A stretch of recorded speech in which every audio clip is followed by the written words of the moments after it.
Hey, it's great to be with you again today. Happy Thanksgiving. What a great day, right? Today is a day that we set aside to think of all the things that we're thankful for. And for some of us, we just rattle off that list, right, of things that God has given us. And it's not hard. We thank God for our families and our friends, our jobs and our homes, our churches, all the other things that we have or the experiences that we've gone through that have shaped who we are. For others, this day of Thanksgiving, well, it might be a little harder. Our lives have been affected by events that we have no control over. Maybe we've lost a loved one in the last year, and we've struggled to carry on without them. Maybe we lost our job, and that job gave us our sense of identity, who we are. In our minds, that job defined everything about us.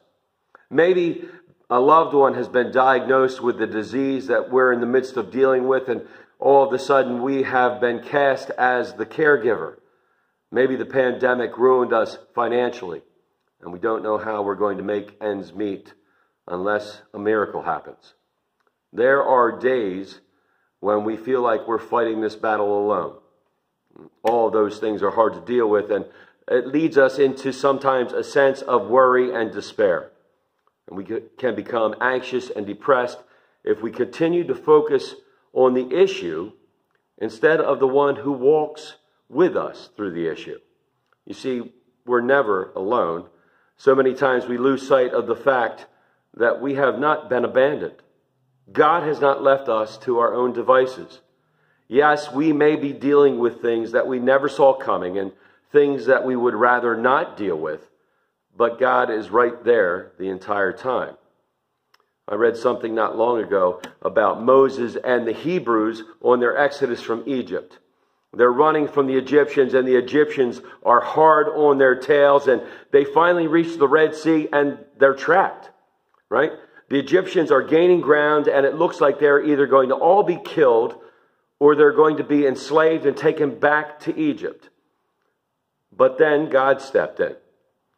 Maybe the Hebrews were praying that God would remove the Egyptians or remove the Red Sea, but God didn't do either of those things.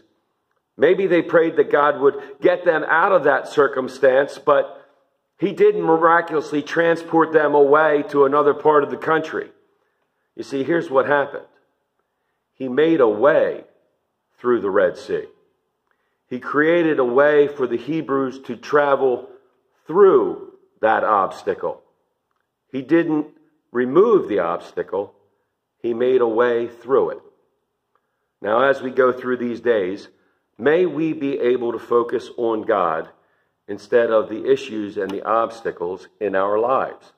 May we be able to see that God is still working. It's still present in the very situation that is causing our anxiety and stress. And may we be able to take our eyes off of the problem and refocus on the one who walks with us through that issue. May we be thankful for the God who still works miracles. May you and your family be thankful this Thanksgiving. May God continue to pour out His grace, mercy, and blessings on each and every one of us until we get to meet again. Amen? Amen.